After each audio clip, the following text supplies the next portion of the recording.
So let's give a big round of applause to Premamani.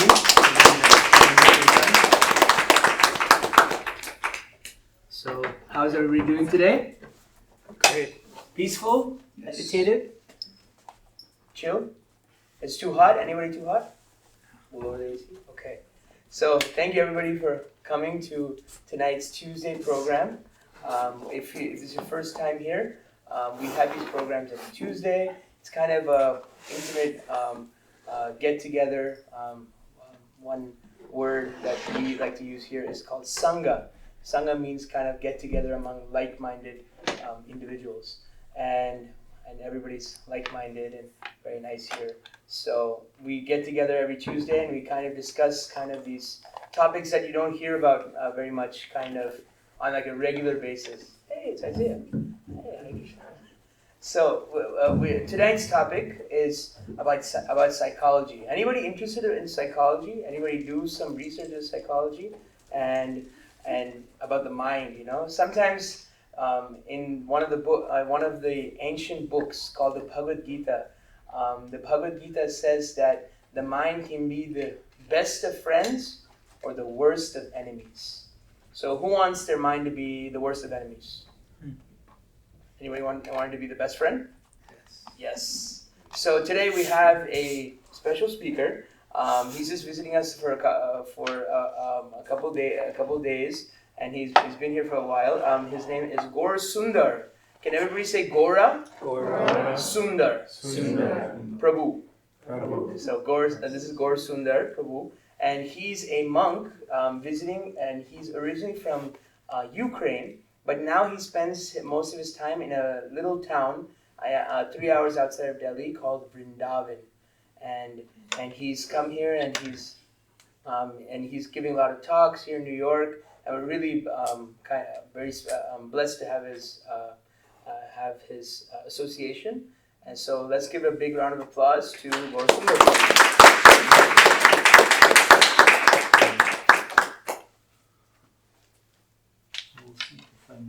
Yeah.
Hare Krishna, Krishna Krishna, Hare Hare.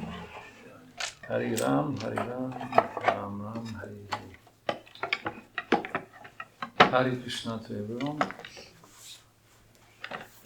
All guests, visiting guests, friends and devotees. Thank you for coming today, joining our Bhakti Night program in Sri Radha Govinda Temple. It's a great pleasure to have you here. How many of you came for the first time, by the way? Oh, right. First time. Oh, welcome. We're happy to have you here. So, by the way, I'm also came for the first time to New York, in your great city of New York. I would say New York is like a materialistic capital of this world, where people live in forgetfulness of God, actually. So today we're going to speak in various spirit matters, hopefully more spirit and less matter. And I called my presentation today Transcendental Psychology, or Excursion in Vedic Science, into Vedic Science. I mean, it's a bit courageous title, but let's see how it will go. Anyway, so by the way, before we start, maybe anyone has any relevant questions or topics if you want to discuss, so I don't mind, we can discuss. Whoever wants to rise up.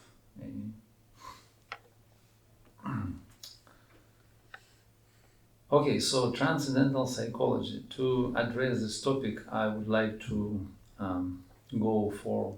Do you have Bhagavad Gita here? No? I would like to address to the ancient yoga text, which is ancient wisdom from the ancient India. And this is Bhagavad Gita as it is. Oh, thank you. You have one copy. Yeah, this is Bhagavad Gita for those who came for the first time. Bhagavad Gita as it is. And it is widely read and well-known theistic science, which is spoken by Shri Krishna. Shri Krishna is considered to be, by the Vedic source, is considered to be a supreme personality of Godhead. Throughout all Vedic literature, it is proved that he is the Supreme Lord. And Vedic knowledge is not human knowledge, it is superhuman, it's apaurushaya. It descends from the spiritual platform through the tradition, through the disciplic succession, and received through the oral perception. So it is very powerful knowledge, transcendental knowledge, which is called transcendental sound vibration, Shabda Brahman. So Bhagavad Gita, one of them. And whoever tried to understand Bhagavad Gita without any personal interpretation, but in disciplic succession, in tradition, he will surpass finally all Vedic wisdom and all the scriptures of the world. So this is Bhagavad Gita's specific standard, because it's spoken by God himself. And nowadays all this transcendental sound been written down into the form of the books, and now it's available for everyone, so we can have. This is transcendental Shabda Brahman, transcendental sound, which comes down from the source of all knowledge. So, and also Bhagavad Gita, it is a perfect book of psychology. Now psychology is very kind of fancy subject, very popular, and people know psychology like probably subject matter which has to do with workings of the mind, subtle body, consciousness, all the functions and mechanisms of the consciousness. But actually psychology, it is a science of the soul. It is a Greek word, psychology, which means psycho means soul and logy means science. Science of the soul, or science of self-realization. So it is a very ancient science, and it's like a first step in spiritual life. You have to understand, we're not these bodies, right? We're not material bodies, but we're eternal spirit souls. So this is first step. This is basic knowledge. Without it, you can't move any further. And yeah, it's like we understand this we are not these bodies, we're spirit souls, and this material body is like a machine, like a biological machine, which is very nice, perfect machine, just to get destination, final destination. If we take a taxi car from here to Manhattan or New Jersey City, so Jersey City, we moving on the car, and in the same way we have this material body, which is human body, which is very perfect machine to attain higher destination, supreme destination, which is actually human life is meant for, to realize our potential, spiritual potential, supreme, our spiritual being, or relationship with the God consciousness, in other words. So this is perfect machine, spiritual body, and I mean, it is very rare opportunity to get this body, and it is perfect arrangement. Actually, it is saying in Vedic literature that you can assume this when you can assume this. I mean, soul is transmigrated through the different species of life. There is a circle of repeated births and deaths, and according to the Vedic literature, one of them is called Padma Purana. It is saying that out of the 8,400,000 species of life, you know, not like Darwin says that like maybe 20 or 30,000, but 8 million in this universe. For example, there are 900,000 species of aquatics living in the sea, then 1,100,000 reptiles, or maybe 1 billion species of birds. 1 million, I'm sorry. Then 2 million stavara. Stavara means immovable living entities, like plants and trees and herbs. They're also living entities. But lower species of life. They're living in immovable forms. Then 4 millions of quadruples or mammals, right? And 400,000 species of human form of life. It's called Manushyan Chaturlakshanam.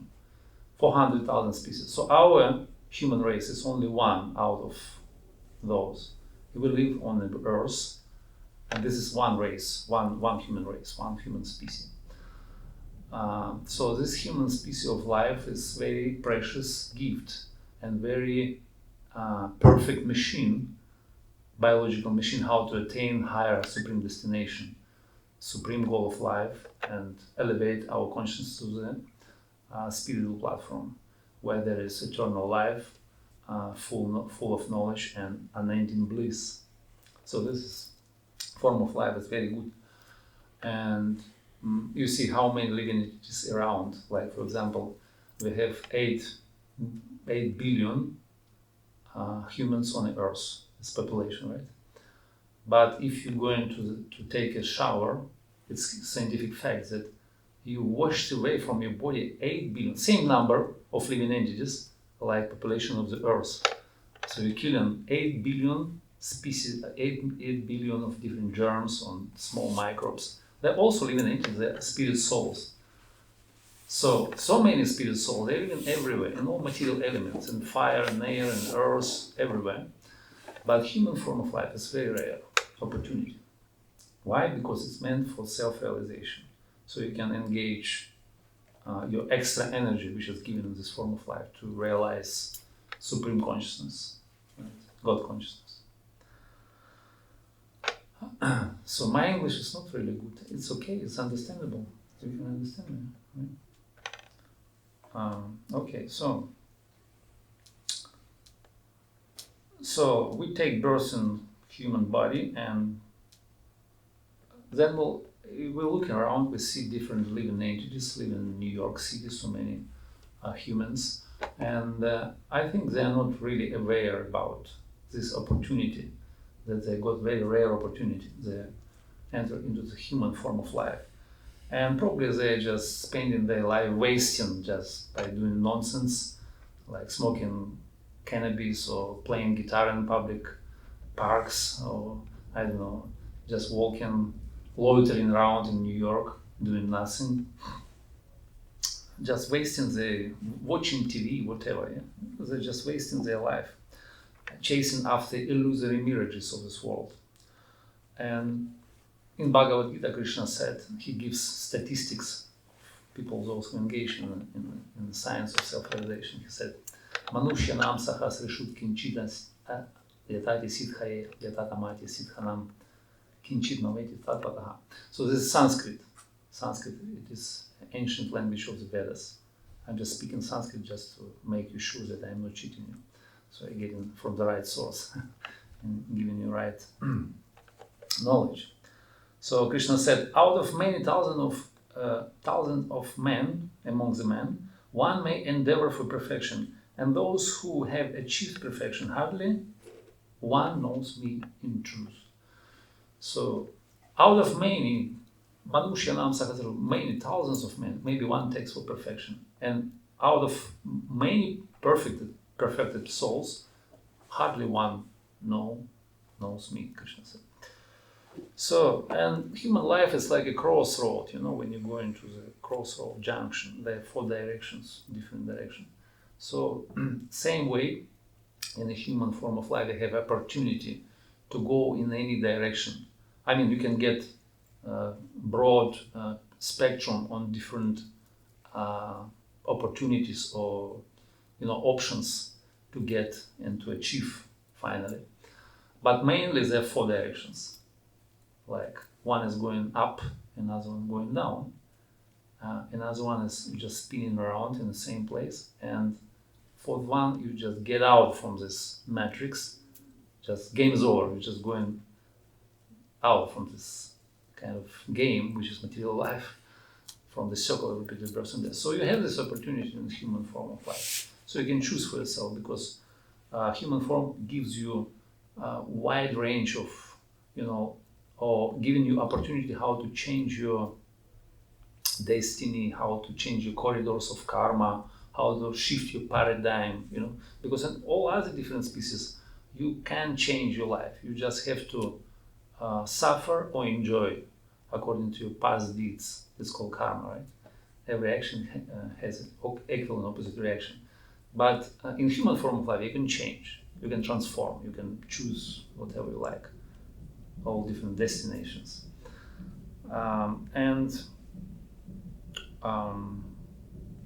So future destination depends on the different modes of nature. So we live in a world which consists of 3 modes of nature, right? 3 qualities. I was saying in Gita, Sattva, Rajas, Tamoiti, Guna, Prakriti, Sambhava. There are 3 main qualities. One is called ignorance, passion, and goodness, right? So, and mixture of them creates all these unlimited varieties of this world. So we have a lot of varieties, right? So many things. Everyone is an individual. So, and this is combination of these modes of nature, which gives kind of variety.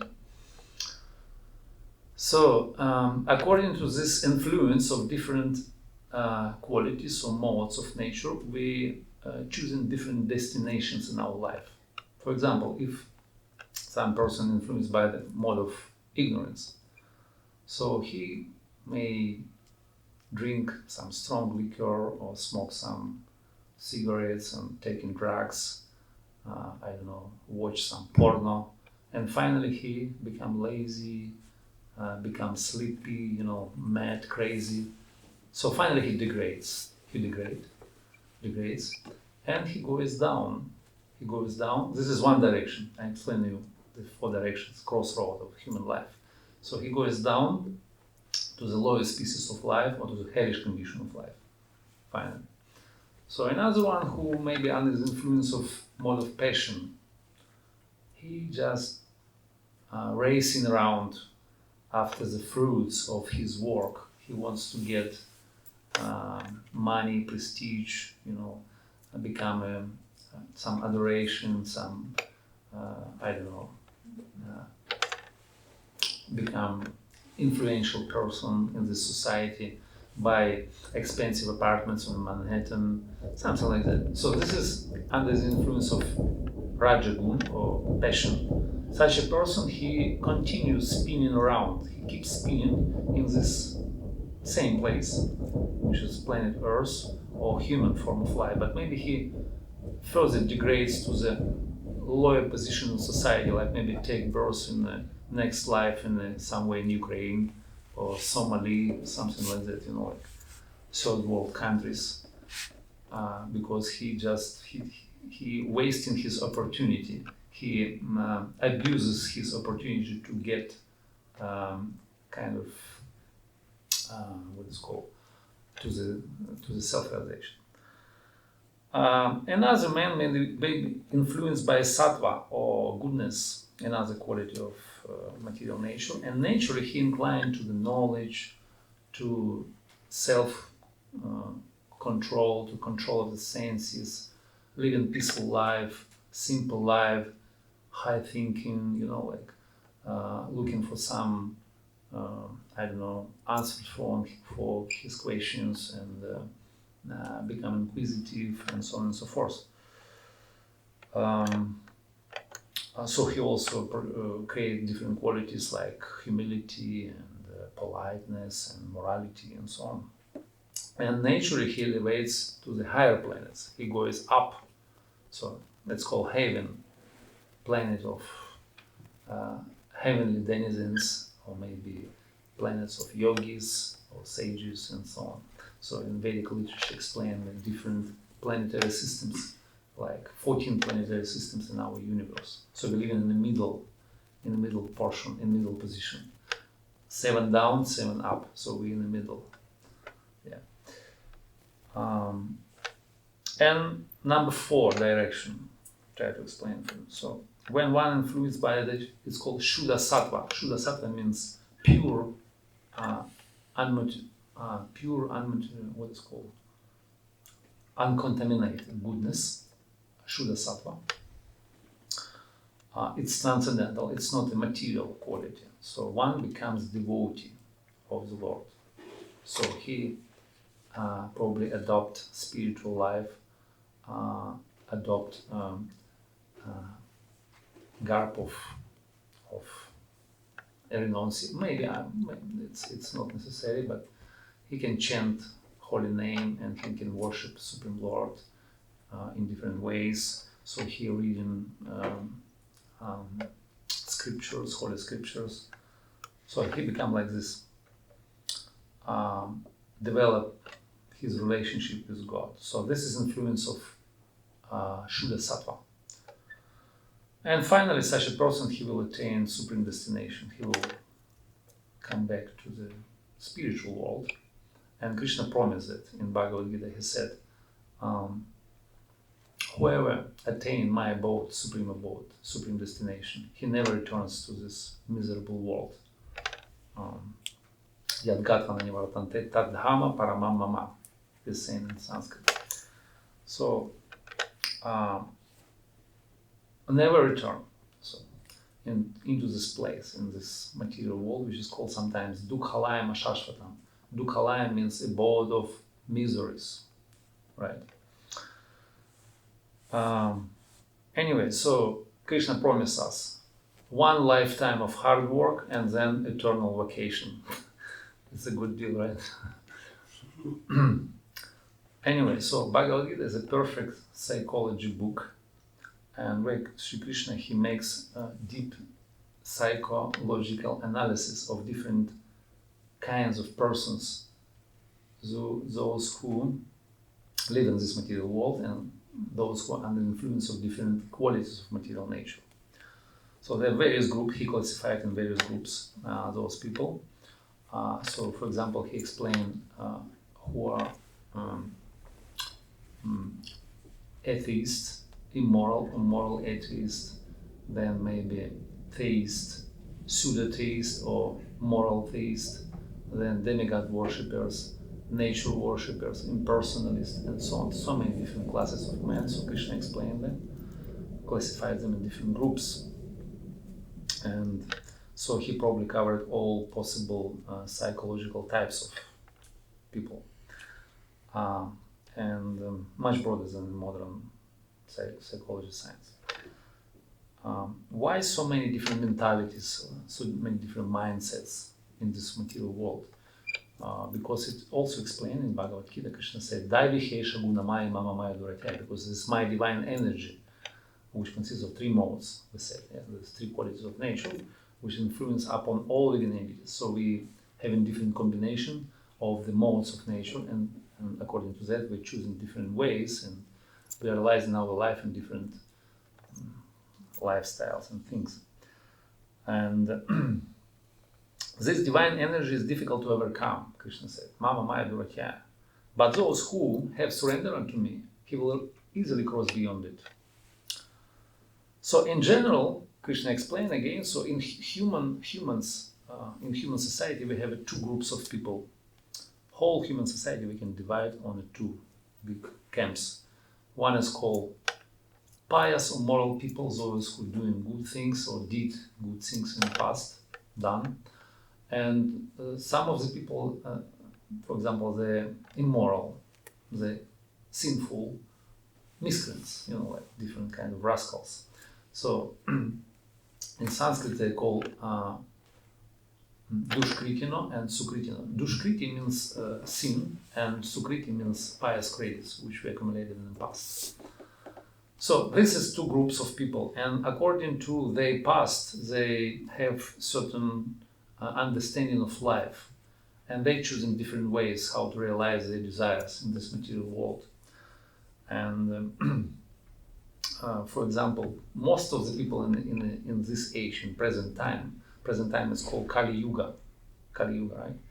Kali Yuga in Holy Scriptures is explained that it's worst time throughout the different ages. And people in this age, those who are born in this age, they're unfortunate people. The given qualities of them, it is saying that they always have short lives, and they quarrelsome, lazy, misguided, unlucky, and always disturbed. So this is Kali Yuga people. So I find myself like this. I'm Kali Yuga product as well. So anyway, so nowadays not many people interested in God and in religion, because they're born in Kali Yuga. Kali Yuga is an age of hypocrisy, age of irreligious age of hypocrisy or quarrelsome.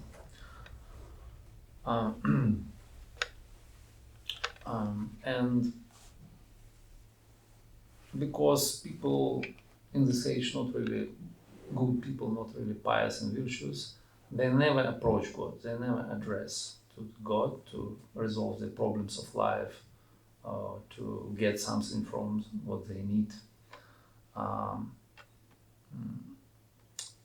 They think that religion or God won't resolve my problems, my issues. Religion is like a public cosmetics for secular life. Just, it's just department of religion, but, there is no really,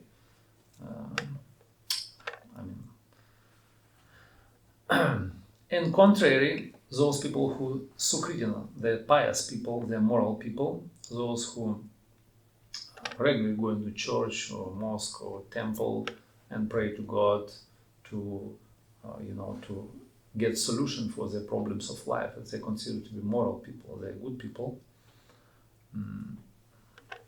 But anyway, problems, we have problems, both people that have problems, those who pious, those who impious, because in this age, everyone, either we pious or not, we have problems, because material life is problematic. The point is how we're going to resolve our problems. If you're just going to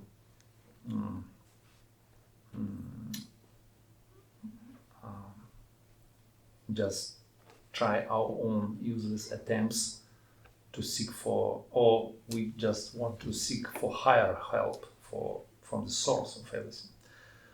So anyway, Bhagavad Gita describes the four impious people, those who never approach to the Supreme Lord. So these impious people, they never come to the Lord and ask for help, for shelter.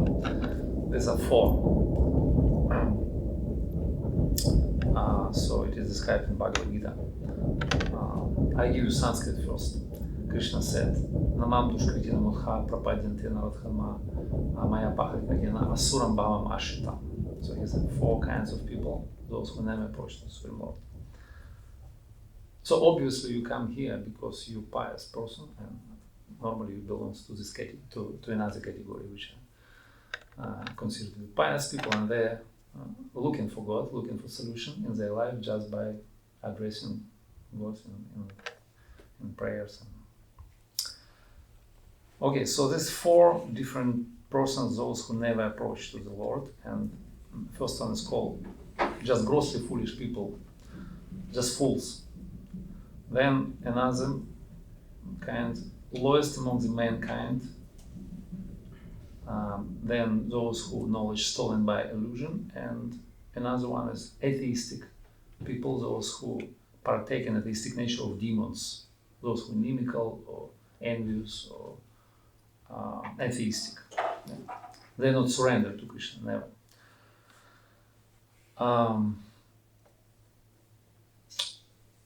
And someone may ask why they don't just surrender to God. This is easy, right? To surrender to Supreme Lord and ask for solution in life. But because they're not pious, they don't have pious credits, and in the past they did not do any good things. Therefore, their mentality is different.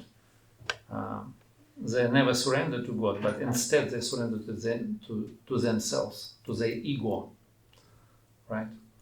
And they think, I don't need any God. There is no God. I am God myself. I am in control of my life. I am architect of my destiny.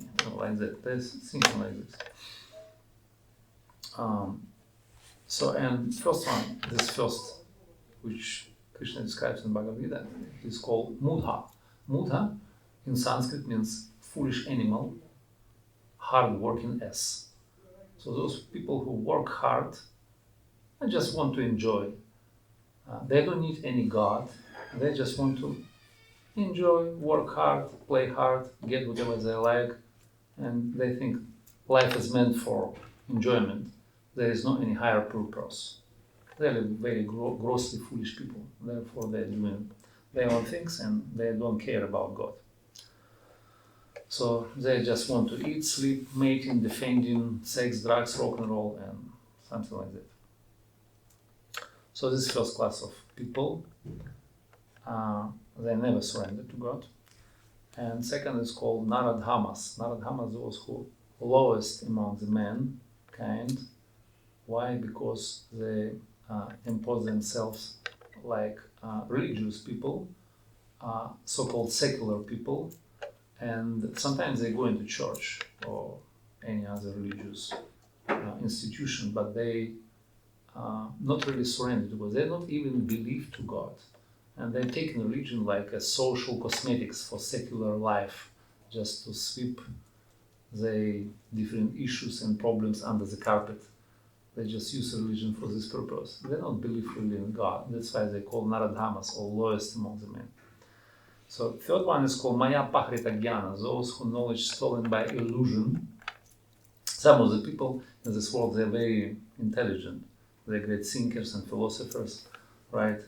Like, I don't know, Charles Dawkins or Charles Darwin, Sigmund Freud. They created a lot of theories, a lot of teachings and philosophies. But actually, their knowledge is stolen by illusion because they declare that there is no God. There is no God. They misuse their intelligence, which is given by God, to deny God, right? Therefore, they consider to be cheated. They are cheated by illusory energy of the Lord. Maya Pahrita Jnana. And this is very sad.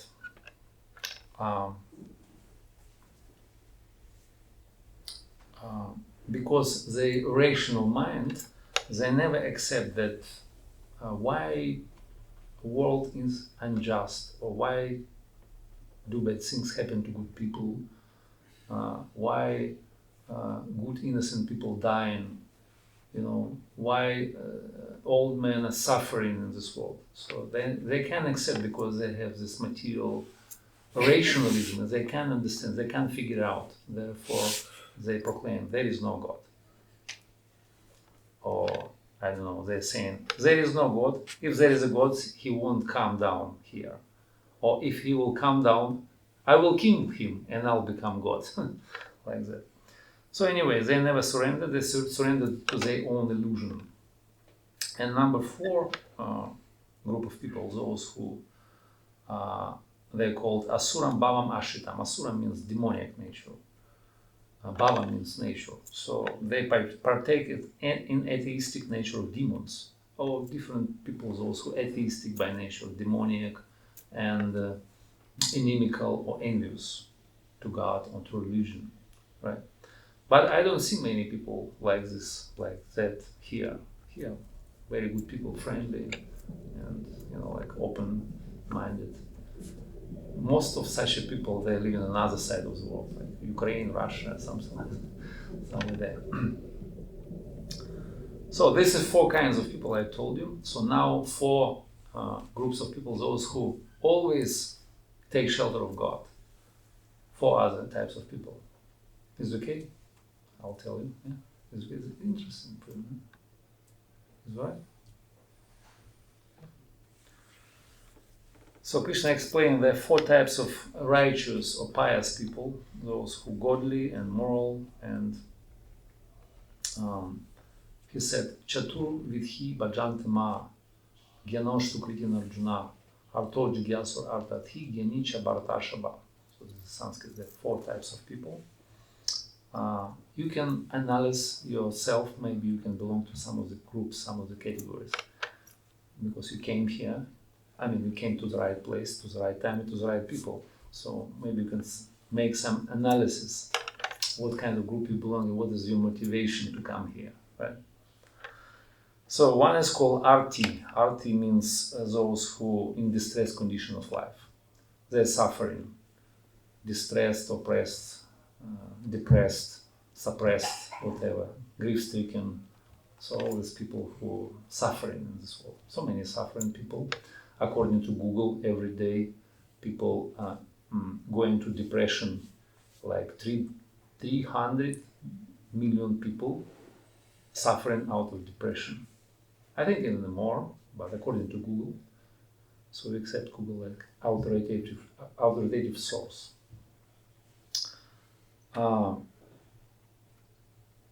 Okay, so frustrated men, those who looking for relief in life, they pious and they not going to psychotherapist or taking part in some kind of positive psychology groups or taking drugs or watching porno to get relief from the like problems of life, but they going to God and ask for shelter, relief, and mercy. So these are very good people, and God helps. God helps them. Even one holy name of the Lord, just one name, if you can chant one name, can give you great relief from all your suffering. So this is very great solution to resolve the problems of life. Anyway, so the second group of the people, they're called Artha Arthi, those who desire material gain. Some of the people want to get some, money, prestige, position, and comfortable life, house by the sea, and color TV, whatever. So they are addressed to the Lord because it's logical, because God, He is the source of all wealth and all opulences. He is a supreme proprietor of everything. Ishavasya Madam Sarvam, it is saying in Upanishads.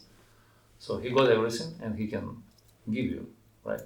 So therefore, such people, they go into church or go into different religious departments, institutions, and they just pray to God. God, please give me house by the sea, color TV, electric refrigerator or whatever. So they're praying and God gives, right? So people getting things, those who worship God, they get prosperity. And normally people, what they doing? they try to make their own things, their own arrangement. Yeah, like they say, I'm architect of my own life, so I can do things. I can do things, and I'm just, you know, I'm capable to do things. And out there, we see so many different motivational talks and interviews and books, those who push us in this direction. You can do things by your own. But actually, does it work for you? Not really. Perhaps not, because you're here. So, anyway, so some of the people, they address to the Lord to resolve the economical problems. And number 3, people, those who they call jigyasa, or inquisitive, curious people. Those who materially, they're okay, they're fine, and they're not in distressed condition. They're good people, they're happy, everything is okay, but still they're inquisitive. They still feel some missing point in their life, and they're just, you know, like looking for answers on some of the questions which may arise, like who am I? Why am I suffering? Why this world created this way? How can I make my life more useful, more comfortable? You know, like this. What is the source of everything? Where am I going? And so on and so forth. Different questions. So they're inquisitive, and just to resolve their inquisitiveness, they're going to God and ask Him, right? And this is the right way to do. They're a good candidate to become devotees in the future, because they're not materially, grossly motivated in different things. And number 4, they're called gyanis, or knowledgeable people, those who scholarly advance, the kind of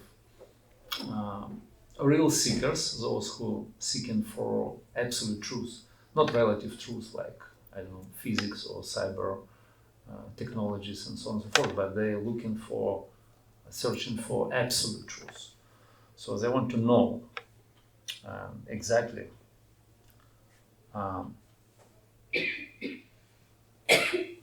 and this is very rare case in Kali Yuga, in our age, so not so many people like that.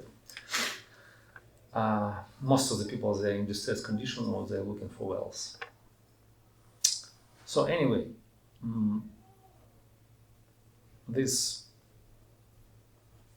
how do you think, who is the best of those who come into the Lord, to approach to the Lord?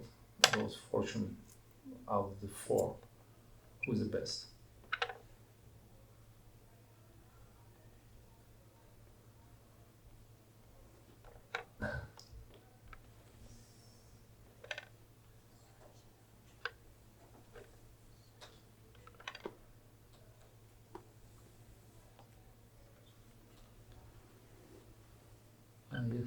Those who are distressed, because it's easier for them to surrender. You think this is the best candidate? I mean, it's a majority of the people, those who are distressed, and they come to Lord just to get relief from the distressful condition. It's okay, all those 4, they're pious people, they're moral, and they doing right things, but best of all is number 4, which is Jnani, or those who searching for absolute truth. He is not on material platform, he's a little bit above of bodily conception of life. He's just looking for absolute, looking for God, for truth in his life. So anyway, and question may arise, who is the potential candidate to become a devotee, because all those 4 motivations are not really pure, because they're materially motivated somehow. And who is who is a potential candidate to become a devotee, first class devotee? So you remember, distressed, looking for wealth, inquisitive, and knowledgeable person.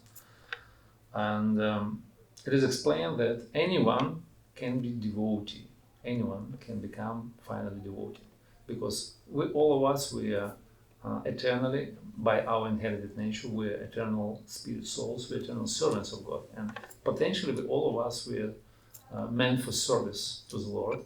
Therefore, doesn't matter which kind of motivation we have in our life.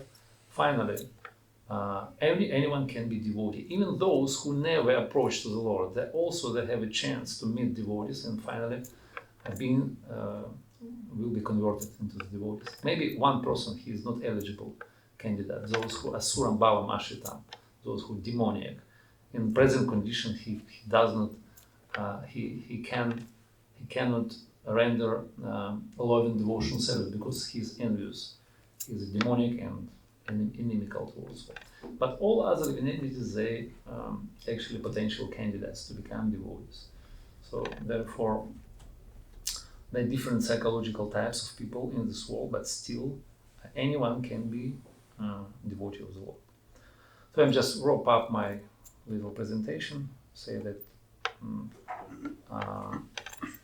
this information for you can analyze yourself, what kind of person you are, why you came here. So why you came, why you approaching Lord, what is your motivation, what you want from Him. So, and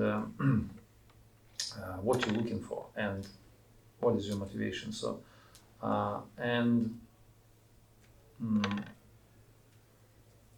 whatever motivation you have, anyway, there is no loss or diminution. Finally, you can come to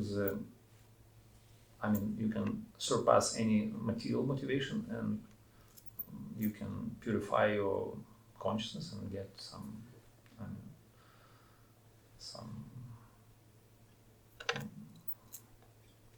pure motive, right? Anyway, so do you remember all those which I mentioned to you? Like 4 empires, 4 pious people? Does anybody remember? So can you tell me? 4 impious people, those who never approached the Lord.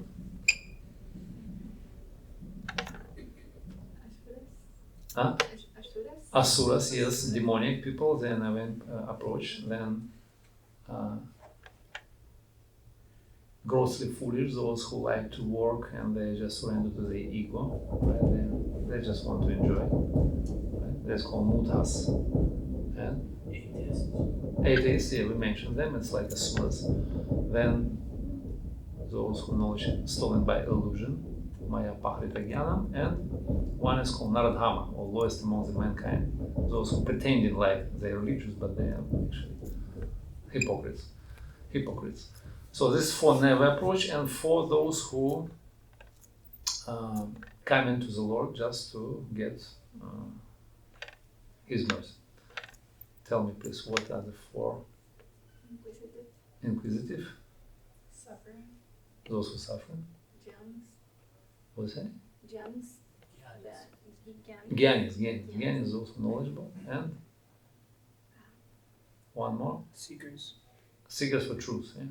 Gyanis. That's Gyanis. Those who distress and those who are looking for wealth. Right? Yeah, okay, so this is 4 kinds of pious and 4 impious people. So Krishna classified them in Bhagavad Gita, and so we have these people in outside world, and they're different categories according to the modes of nature, influenced by the material nature. But all of them originally and finally the spirit souls and the servants of God. So please take all good and excuse for bad. I'm just invite you for answers and questions and maybe some whatever you want to know. Maybe some reflections you would like to say. Before the is absolute truth. Yes. And earlier, the beginning maybe, you mentioned the lowest of the low. Lowest among the men? The lowest of the low, the atheist, the Yeah. non-atheist. Yeah. It seems that they're the same. Same but not same. There is some Yeah. subtleties. You can study, you can see that if you can discriminate, you can see that they're not the same. They have their own subtle motivations in life. Subtle nature, consciousness. Because if they're atheists, they don't believe. But if they're looking for absolute truth, it means they haven't found truth. They don't believe yet, because they haven't found Atheists are truth. inimical. Atheists are inimical or envious. Yeah, they're not seekers. They're not searching for absolute truth. They're just inimical. They're envious. They don't want religion, God. They're just proud materialist, like that. Nice.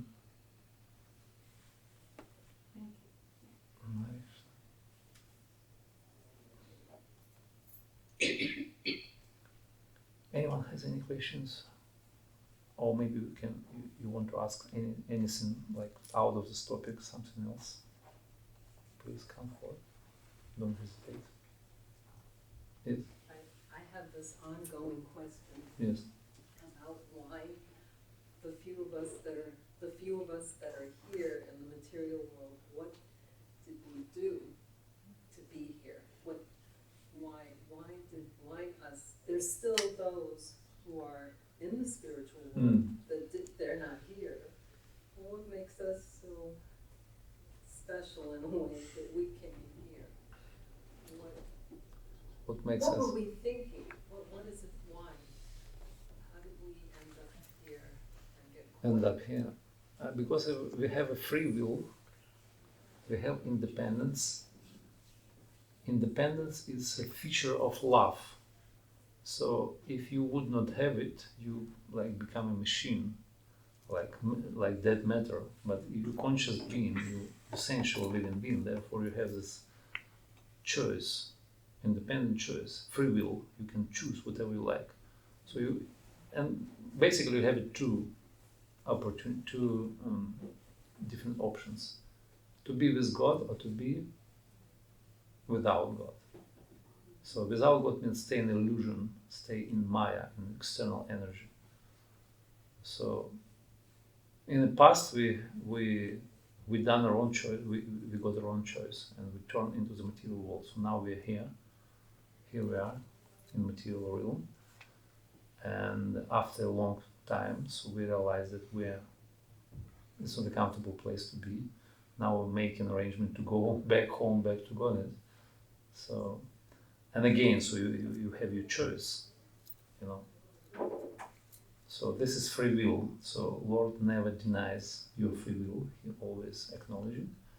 And even you want to go away from Him, so He never stop you. I mean, because you have your own independent nature. And we made the wrong. We made the wrong. We used it improperly. Our possibility to have a choice, have two things. So we did wrong choice. So therefore now we're here, and like that. What will ensure that we don't make this mistake again? Krishna said in Bhagavad Gita 3 times. Krishna, He is the supreme authority, He is the supreme Lord, He is the source of all knowledge. He said, Yad gatva na nivartante tadhama paramamama. When you attain my supreme abode, you never returns back to this material world. You never returns. So he said 3 times that. 3 times is a special emphasis. You never come back to this material world. So when you elevate your consciousness, you regain your spiritual relationship with Krishna, so you never come back. So you will stay there for eternity and enjoy eternal life, full of knowledge and unending bliss. That's the good news. Something to look forward to eventually. Yeah.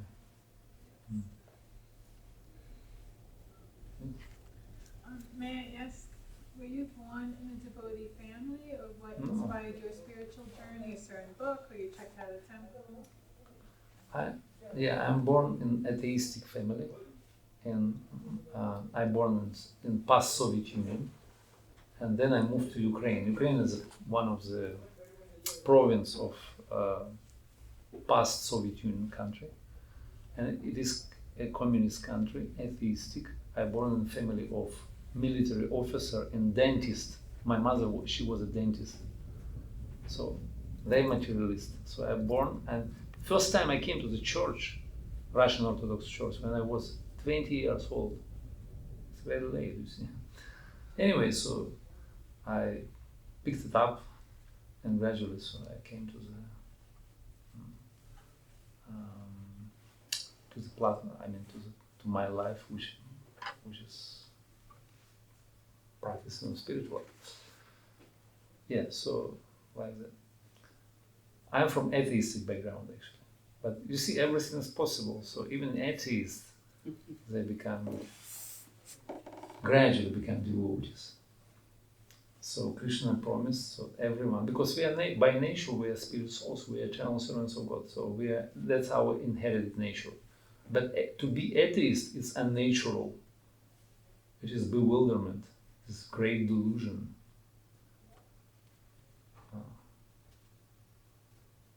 Are you agree? What is your opinion, Prabhu? I don't know, I'm just listening.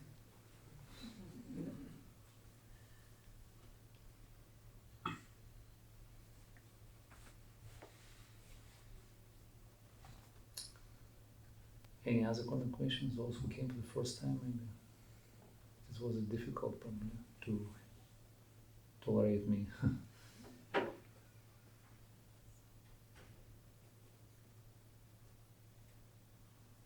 What is your motivation in life to come here?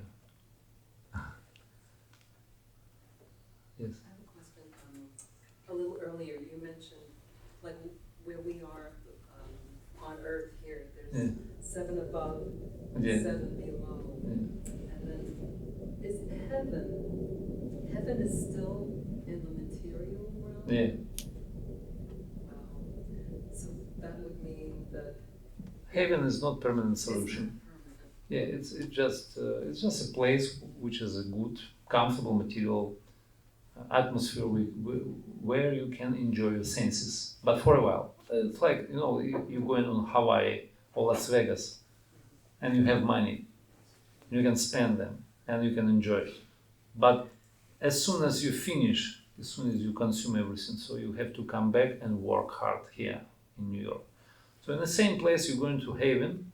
You're having good times, they're enjoying, like with opposite sex, whatever you do, and then time is over.